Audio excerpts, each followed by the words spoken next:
There's nothing like the NFL playoffs. This is a great challenge. The nerves are going to be there. If you thought last weekend was wild, Throw down left side like DJ Moore inside the 5. Touchdown! that was about survival. The ball's intercepted. The game is over. This week is selection. Drake on a deep drop, throws into the end zone. Touchdown! Patriots! 8 teams remain. 8 teams who understand what's at stake. Let's be legendary. Win, and the road continues. We only got 3 weeks to be champions. Come on. Lose, and everything stops. Let's take the ball and let's go score. This is where it costs you. Go, Where the margin disappears and the lights shine a little brighter. Where legacies are forged. Looks for Kincaid and he's got him for the touchdown. You either step up or step out. Shoots right side, leaping catch. Touchdown LA! It's now or never. Divisional weekend starts now. Folks, it is divisional round weekend in Denver, Colorado, a city that's built above the noise. The air just a little thinner, but the moment is heavier than ever. And here at Mile High Stadium, folks, we've seen legends breathe deeply and challengers come up gasping. And in just about an hour, the season for 2 squads hangs in the balance. Well, the 6th seed Buffalo Bills looking to return to the AFC Championship game. That's when they face the top-seeded squad in the conference for 14-3, Denver Broncos. And there's Josh Allen. He's got 26 playoff touchdowns. He had 3 last week. Can Superman do it again this week in Denver? And Bo Nix for the story. He has been in the 4th quarter balling out all season long. He has shown he's ready for the moment. But here's the thing. The man on the other side, Josh Allen, has the same clutch gene. Only one will move on.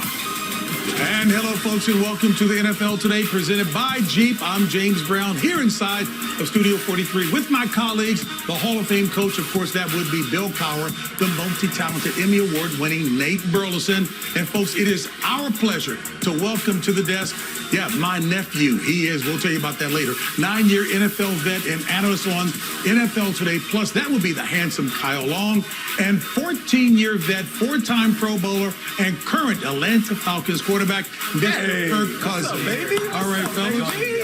All right. You guys want to greet them and however way you want to do it? Is that just it? We've been hanging out all morning with these guys. Oh, so I saw Nate, Coach. The only guy missing from Today Plus was you, JB. Oh, so you're tired of them already. Baby, we're ready to go, baby. Hey, well then, Nate, you know what? We'll do that. As mentioned, the divisional round kicks off right here, Nate, on CBS and continues later tonight in Seattle. That's when Sam Darnold tries to shake off an oblique injury. The doctors here will explain that one. To lead the top-seeded Seahawks against the Brock Purdy-led 49ers on Fox. Then, tomorrow on ABC, ESPN, someone's hot streak will end as Drake May and the Patriots, winners of 4 straight, host C.J. Stroud and the Texans. Folks, they are looking for their 11th consecutive win. And tomorrow night, in the Windy City, Matthew Stafford and the Rams continue their charge towards another Lombardi. That's when they face Caleb Williams and the Bears on NBC. This is an incredible matchup, JV. You know, and a lot has been said about this Bills team and their health. You know, at the top of that list is Josh Allen. But here's the thing. His health has nothing to do with his heart.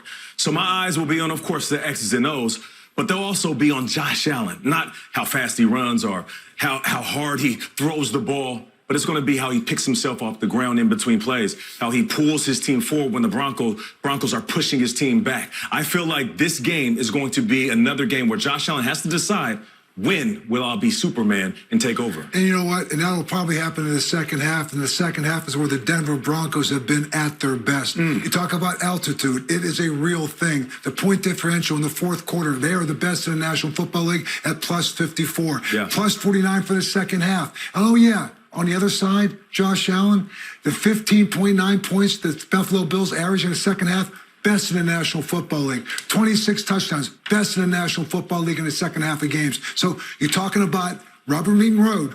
We're going to have that today. And the game ain't going to start till the second half. So if you have anything to do in the first half, feel free to do it. This game's going to start in the second half. No. Stay right here and watch CBS. Hey, and you know what? One storyline has been no Patrick Mahomes, no Joe Burrow, all these guys. But let's not forget that Josh Allen had to go on the road to Jacksonville, play the #1 rush defense in the National Football League, and beat them. Now he's going on the road to Denver. It reminds me of that 2023 Patrick Mahomes 2 road games before he gets an opportunity to go win the big thing. Impressive. They had to run the football in that run. They're going to have to run the football today against Denver. A lot of talk about Josh Allen, and rightfully so. But I think the key for Denver is to keep the ball out of Josh Allen's hands. There you go. Bo Nix is a playmaker. He was drafted 12th overall for a reason, but I don't think we need to ask him to do that today. I think Sean Payton knows he needs to run the football. Bills have the #1 pass defense. Let's not play into that. Let's control the clock, time of possession in our favor, keep 17 for the Bills on the sideline. I think that's the game plan that helps Denver win this game. Are guys ready? Look at him. I'm talking about Kurt and Kurt. Boy, they are ready to rock and roll. All right, hey, folks, time now for the game report presented by Verizon. And for more on this matchup, let's check in with our 2-time Emmy Award-winning colleague. That would be Tracy Wolfson. Hello, Tracy. Hello, JB. After last year's loss to the Bills, Sean Payton's message to his team was, we need to find a way to play this game at home. Well, mission accomplished. They have the home crowd today. They have 13 days of rest, and they have that playoff experience under their belt, which Bo Nix told us this week is huge. He also said, though, they need to start fast and match the intensity of the Bills, something they didn't do last year. As for Josh Allen and the Bills, they're coming off a very physical game against Jacksonville, in which Josh Allen was banged up, whether it was the head or the hand or the knee or even that right foot injury he's been dealing with. But what he told us this week is, if everything hurts, nothing hurts. Typical Josh Allen. But they will not have Gabe Davis or Tyrell Shavers, both of those wide receivers, season-ending knee injuries last week. They will not have running back Ty Johnson. So others are going to have to step up against this Denver defense. JB? The always insightful Tracy Wolfson. Tracy, thanks so much. Knock him alive today. All right, folks, a big thank you to Paul Giamatti for kicking off divisional weekend with that read at the top of the show. Folks, he plays the villain in the new series Star Trek Starfleet Academy, now streaming on Paramount Plus. And the NFL Today continues right after this. Coming up on the divisional round edition of the NFL Today, Josh Allen has been Superman for the Bills in recent weeks. Will he continue to soar, or will the Broncos be his kryptonite? Here we go. Sean Payton and Bo Nix helped lead Denver to one of the best regular seasons in franchise history. And today, they begin their march towards an AFC championship. The Seahawks and 49ers split their 2 regular season matchups this year. And tonight, it's win or go home for a spot in the NFC championship. We'll go live to Seattle for a preview. All that and more when the NFL Today continues on CBS. The NFL Today on CBS is presented by Jeep. There's only one. Time now for a pregame HQ delivered by Domino's. Get ready.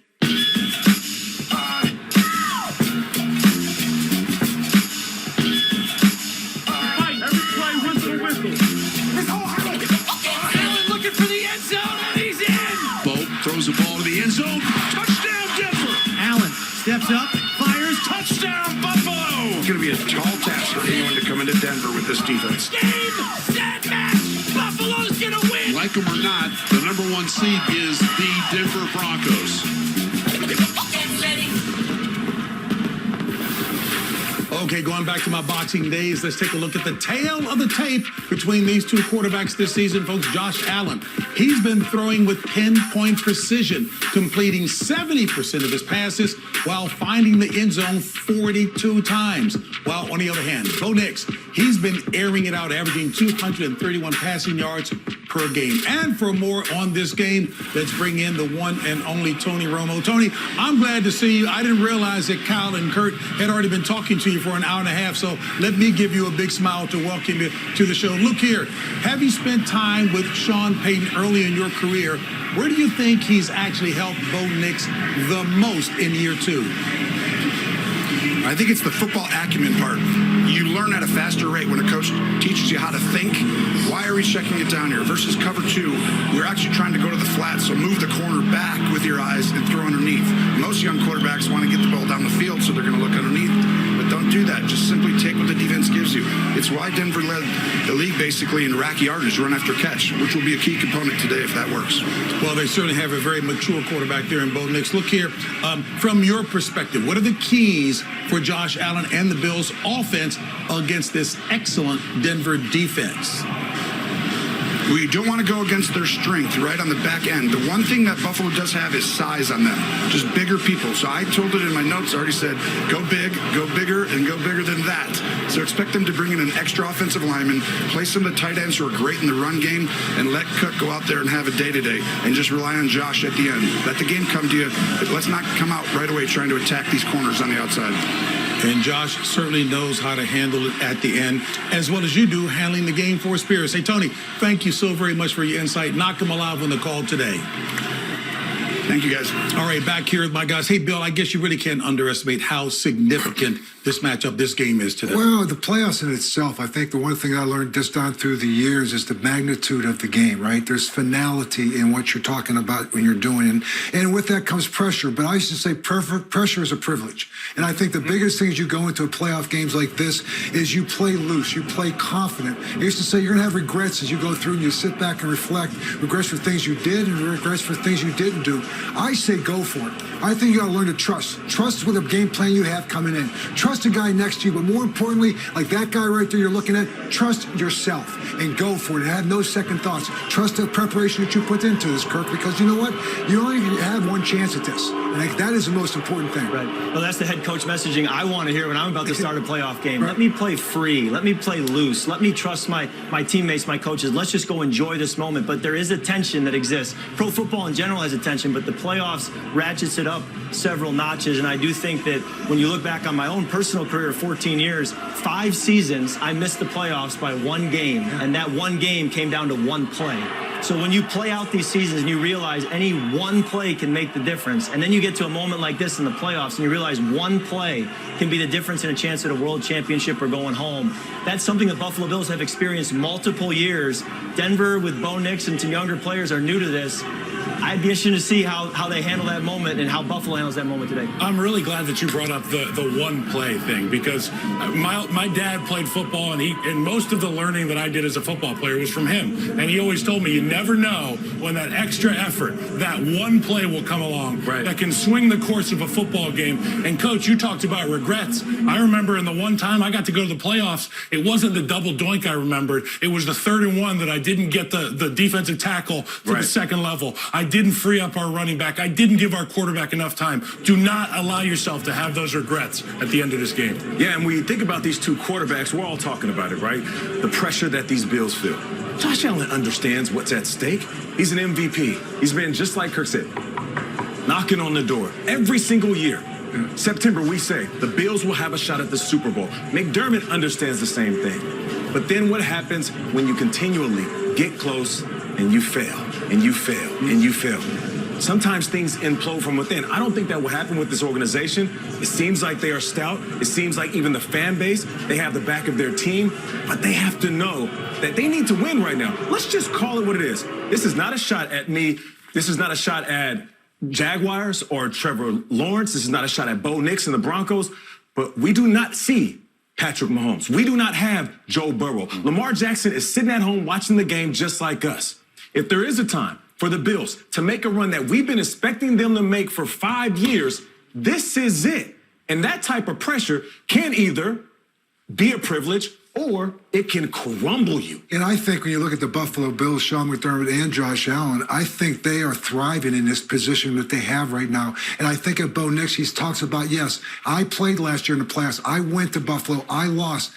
But you have no experience to win, so you don't know really how it feels to finish a game. Right. Josh Allen understands in the playoffs how to finish a game. We talked about the second half of these things, right? And you know the 4th quarter becomes very, very defining, and no one has done it any better this year than Josh Allen. Josh Allen has been on that plane ride home from Arrowhead, and he's driven home from that tough loss in Buffalo after a playoff loss. I think he's getting on the plane going to Denver yesterday saying, like Michael Jordan did about 20 years ago, saying, I packed for one bag, one bag for one game. Yeah. He said, guys, we are not coming home with a loss. We're not doing it. And the way he played last week, limping off the field and coming back out and making the plays, I think you're going to see some heroic effort like you're talking about in the fourth quarter. And you just hope he doesn't try to do too much. If Josh Allen is guilty of one thing, he tries to do too much, and then it leads to, like, the multiple errors. A mistake. Yeah. Hunting's okay. You know what? He is a bionic man, but he's hurting in about 13 different places, but you guys say it doesn't make any difference. No. Yeah, you're right about that. All right, each week on Nickelodeon, join me and my guy, Young Dylan, as we turn the highlights into slime lights and find out who joins Caleb Williams in taking home the MVP, all that and more on NFL Slime Time at 5 Eastern and Thursdays on Paramount Plus. And there is Courtland Sutton, 2025 Pro Bowl selection. He has had one hell of a season. He's also been Bo Nix's favorite target when the offense needs a big play. Next Saturday, for the first time ever, UFC's biggest night is live on Paramount Plus, folks, as Justin Gaethje and Paddy Pimblett headline a star-studded card. Stream every fight free with your Paramount Plus subscription. We gotta get our mojo going when we get back out there. Touchdown! What a strike by Cousins. Yeah! There was that. Kirk looks to the end zone. Yes! Touchdown! Kirk's gonna loop it. Touchdown, Atlanta. My goodness. My swag is no swag. And the beat drops. That's when it really gets going. You like that? You like that? Hey, you like that? You like that?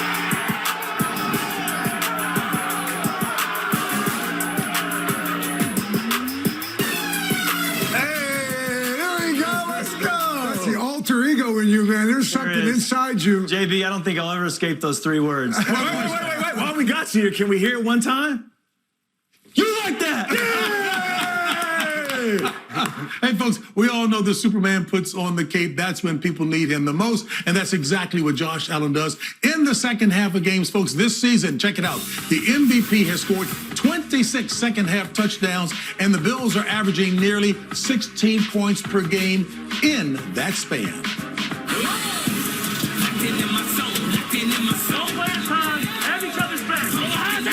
He's a beast with a capital That's B. Josh Allen at his best. One more. No one's gonna get him. Incredible. Yes, Buffalo. Unbelievable. Josh Allen. How is he not your MVP?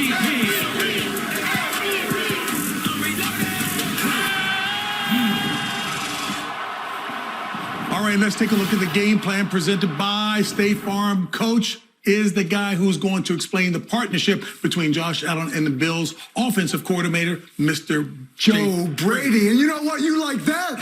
You like that, Kirk? You'll like this. Yeah. Watch this right here. This is going to be a little Josh Allen and Joe Brady. Talk about the quick game, the screen game, and then the variations off of that. You can see the fake block and the 3 levels that they push right here on the left sideline. The pinpoint accuracy of this to Kincaid right there. Nice little variation with Joe Brady off the quick game and the thing that Shaquille Clear. And then Khalil Shakir. And then you have him right here. Kirk, you've seen this. A guy coming right down the barrel, untouched, free rusher. Where you want to throw this? 30 yards down the field, inside part of the half. You got trust him to be there. Brandon Cooks is there. Great throw. And then how about this? The tush, push, carry. You're going to tell you right here. Watch this, Josh. Let me pick him up. Is that my thing? I trust my guards. I trust my line. And let me take this for another 10 yards. That is going to be Josh Allen when he gets in the red zone. His legs will be a big part of that. You can see that, and you kind of liked a lot of what you just saw right there. That play won the game. I mean, the fact that he was able to keep his legs turning, that the team knew that we can get him in the end zone here, that was the game-winning play. His ability to make that corner squat and then go over the top, he's feeling it. And he knows that you don't make that throw unless you're hot. And he sits right in that pocket, and you did the same thing. I've ever seen you. How many times you sat there and you just have to trust the fact you step up, he's coming in your face, and you put it right you needed to put through down the field. I can't make a miss, so I just have to stand and deliver. He can make a miss sometimes. And that's one of his strengths that we don't talk about. Yeah. And like Coach said, you're one of the best in the business. The reason why receivers are successful when they play with you, because you trust that they are going to be exactly where they need to be. They also trust you that you're going to sit in that pocket just enough time to get that ball out, and Josh does that. And not only does he do it when he steps up in the pocket, but when he escapes the pocket, as explosive as he can be running the ball, his helmet is always upfield, understanding, sure, I can gain 6 yards and get this first down. But if I extend this play just a couple of more seconds, I might be able to go for 60 and we can score a touchdown. You know what? The reason they're able to score so many touchdowns, particularly late in the game, is that offensive line. Okay, Yeah. Let's give some flowers to my guy Aaron Cromer, the offensive line coach. Coach. Continuity, toughness, technique. You see it in droves with the Buffalo Bills, and they're going to have to lean on that. And Josh Allen, if he's banged up, nobody knows it more than him. He's going to rely on his hogs up front. And I think when you look on the other side of it, too, with Bo Nix, I think the biggest thing that Sean Payton will do in this game is get him involved in the game early. You said this earlier about this, Kirk. I think some design runs, take some of the pressure on, get him outside, Roger, get him involved in the game. The biggest biggest challenge, I think, for him is going to be the Buffalo Bills do a great job of disguising coverages. So if they don't get out of the huddle quickly, they get up there, he's going to have to read those coverages while after the ball is snapped, which is going to be a big, big challenge for a young quarterback. And you know what helps a young quarterback? Talking to absolute legends at that position who did it before. What about this guy? I wonder what Peyton Manning said to Bo Nix about this moment, because he's been there and done that at a high level. All right, I was able to catch up with this fella, Deion Dawkins, a.k.a. the Snowman, and it fits. He's got the energy of a blizzard. He's cooler than a polar plunge, and he plays with ice in his veins.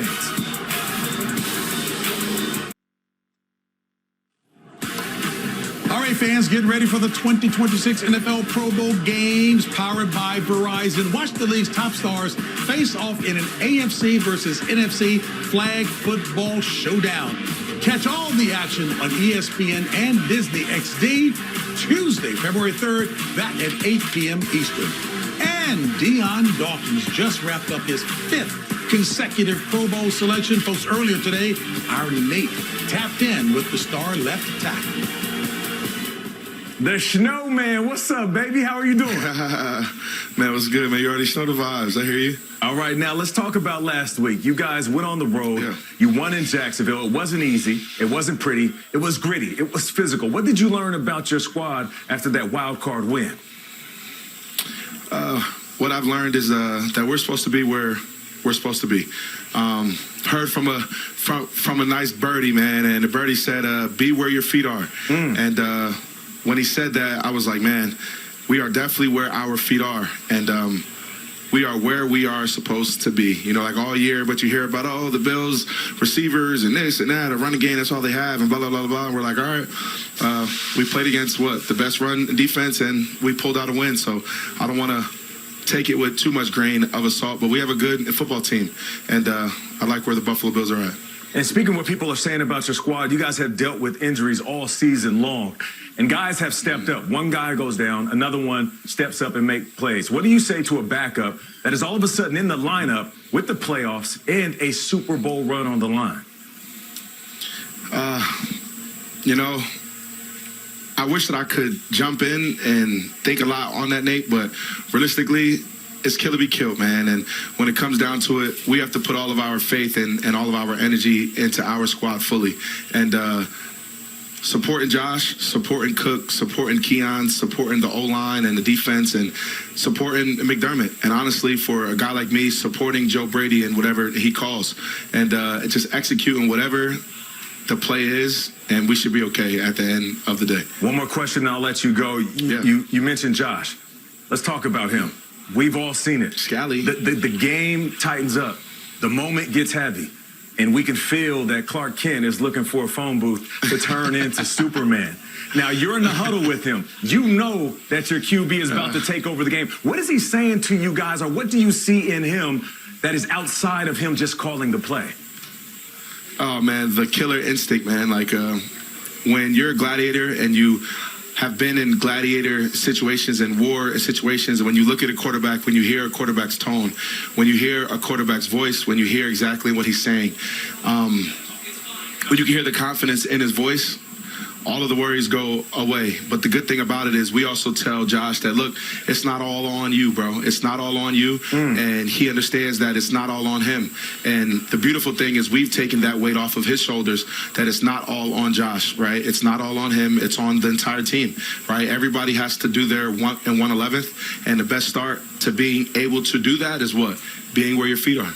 Exactly. That's how you bring it full circle. I know Bills Mafia is cheering for you, and so are we. Go out there and do your thing. Good luck, man. Love, bro. You already shown the vibes, baby. Yeah, big thank you to my guy Dion, the Snowman. I appreciate it. Snowman, yeah. So the Snowman is like, he's built for the temperatures in Buffalo. You know what I mean? When the weather gets cold, he gets colder. You know what I'm saying, JB? You know what else he's built for?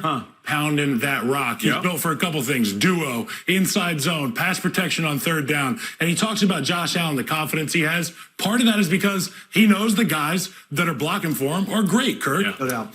Sean McVay used to say that competitive greatness is defined as being at your best when your best is required.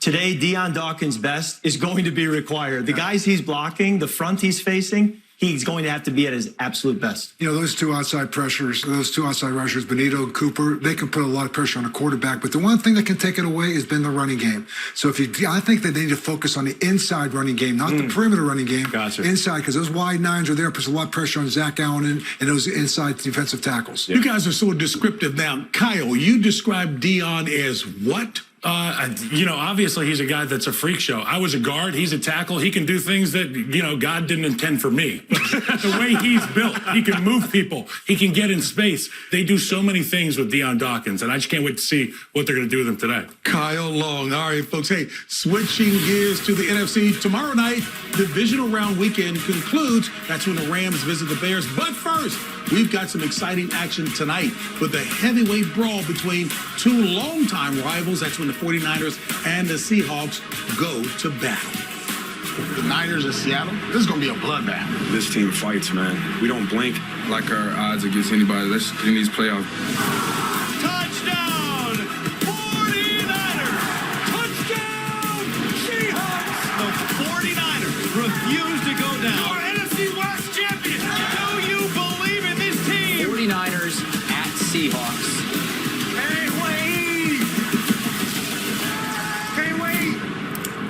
And for more on that Niners-Seahawks battle, let's head out to Seattle and check in with our own Evan Washburn. Hello, Evan. Hey, JB. Greetings from gorgeous Seattle. It's relatively quiet right now, but in about 4 hours, this place is going to be rocking because the 12s get to host a playoff game with full capacity for the first time in 9 years. This time around, they've got Sam Darnold leading the way. Now, he's hoping to exercise some playoff demons, but he's also just hoping to be able to play and be effective because Thursday early in practice, he suffered an oblique injury. He's been held out since.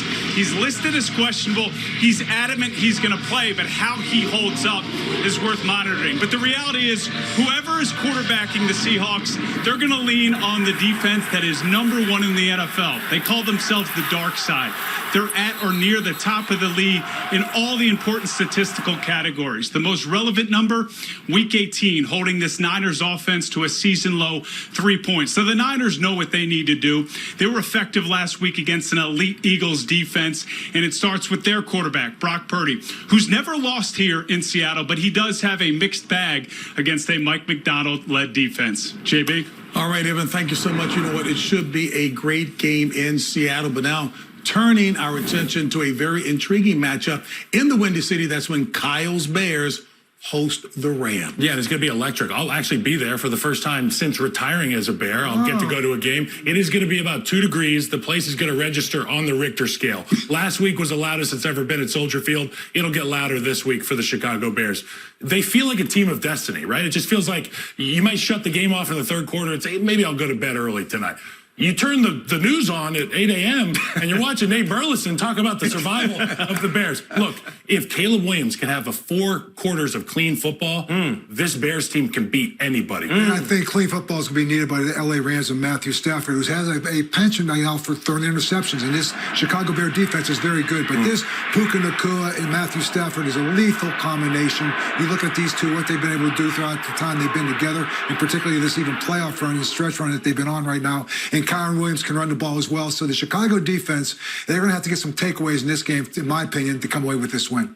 I love it when Nate plays professor at 8 a.m. on the CBS Mornings program as well, too, Kyle. All right, folks. Here, meanwhile, in the AFC, Buffalo or Denver will be awaiting the winner of tomorrow afternoon's matchup. That's between the Texans and the Patriots. Nate Hefner. That's who Klaus has named you now with the jacket. Go ahead. Okay, now he's about to get real spicy here with this take. Hey, listen, let me pull a little bit from what Kyle and Coach said. You mentioned destiny. You also mentioned clean football. How about this? For Houston, this could be a defensive destiny. People are saying this is one of the greatest ever. We're talking up there with the 85 Bears, 2000 Ravens, 70, the mid-70s Steelers, 02 Buccaneers, and that Seattle Seahawks team with the Legion of Boom. Could they have a run in the postseason just like them? They're going to have to do it in Foxborough. It's going to be tough. And then mentioning clean, if C.J. Stroud can play clean football and then that defense can play like they've been playing, I'm not sure anybody can beat them. I love Houston's defense, but I do believe New England is a tough out, partly because they're at home, but I really like the coaching staff. Mike Vrabel has shown playoff success in the past. He went in there to a team that was down and out last year and immediately flipped them because of his leadership. Josh McDaniels does a phenomenal job as an offensive coordinator. I've talked to linemen there. They love playing for him and the protections and the way he attacks defenses. So I believe they're not going to be flashy, but I believe they're filled with substance, and you're going to see it in the way they play. All righty, folks, we're going to step aside, back with more as we do come back, folks. We've got the big one coming your way, of course. That will be, you know what, I like to have one of those in the stall, Kyle. You think I can have one of those? All right, folks.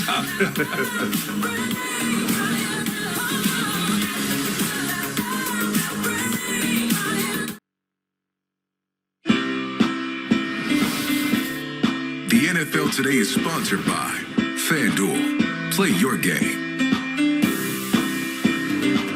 Jersey Mike Subs. Be a sub above. And by Jeep. There's only one.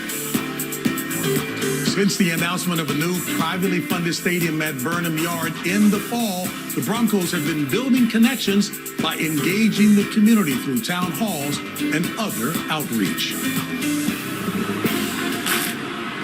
They've got a great team, all three phases. That wrecking crew of a Denver defense. This Broncos offense, they've got a little bit of magic to them. Very well-coached team, and I have a lot of respect for Coach Payton, and he's done it at a high level. One play at a time. Have each other's back. He does so many things well. We realize how big he is and physical he is. He's hard to bring down. He's powerful. It's been a while since I've seen someone gain 7 yards on a sneak. Alex got it. Not to be denied. He's still going. Look at this. Wow.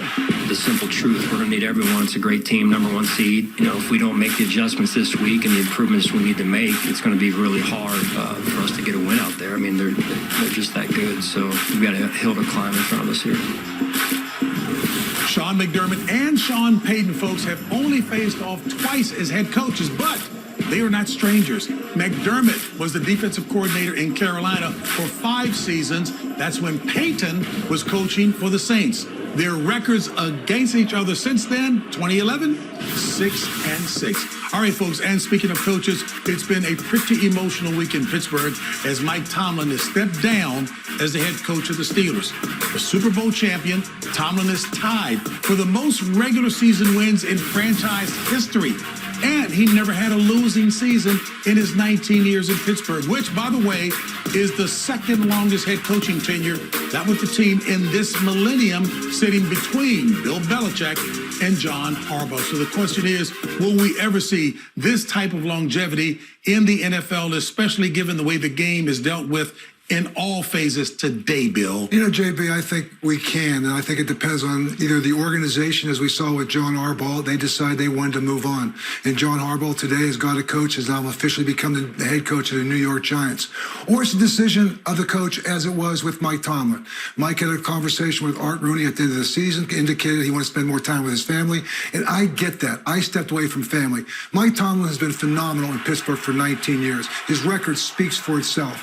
But sometimes, JB, the noise from the outside, while we handle it from the inside as coaches, it can get to your family as well. And I think for him to take a year off would be great, whether he's in TV or anything else. But the one thing about being a head coach in the National Football League, it's addictive. And if he wants to come back because he misses the arena, which a lot of people come back, they do, he may come back a year from now because we've seen coaches take a 1-year sabbatical. Sean Payton, who's playing today, took a 1-year sabbatical. Mike Vrabel took a 1-year sabbatical, and they find themselves in the playoffs today.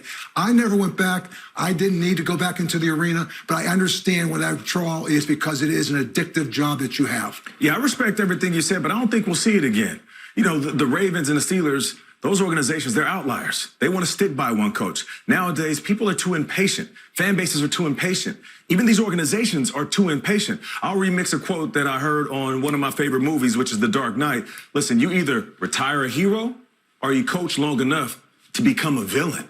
And that's what happened in these situations. These guys won a Super Bowl, so that fan base, they got a taste of success. They got to the top of the mountain, and then every single year they're waiting. They're waiting. They're waiting. A decade goes by, and all of a sudden those whispers, people saying, we need a new coach, they become louder and louder, and then they run a good coach out of the building. I do know this, to Coach's point.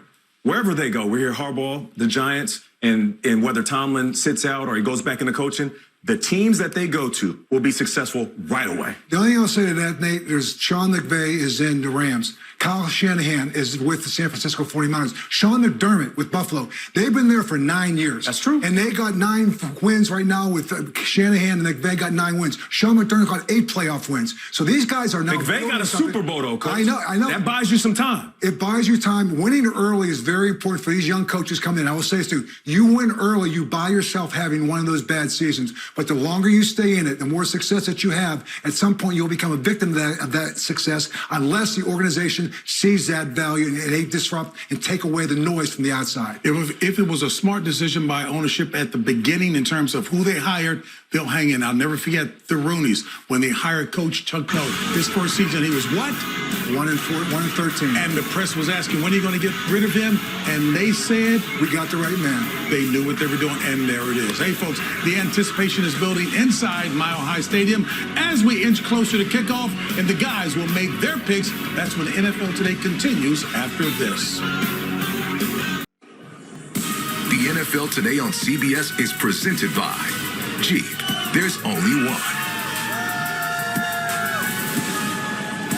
Hey, and Nate is not even there cheering him on. 76,000 fans all know that home field advantage different in Denver. The Broncos went 7-1 at home this season. They boast a 6-2 all-time playoff record in this stadium. All right, folks, turn playoff mode on FanDuel, where customers are getting boosts and other rewards to use on same-game parlays and more throughout the playoffs. Fellas, the question is your picks for today's game. I think Denver's going to try to run the football for, as Kirk said, to keep Josh Allen off the field. I look for R.J. Harvey to hit 80 total yards because sometimes those swing passes are just an extension of the run game.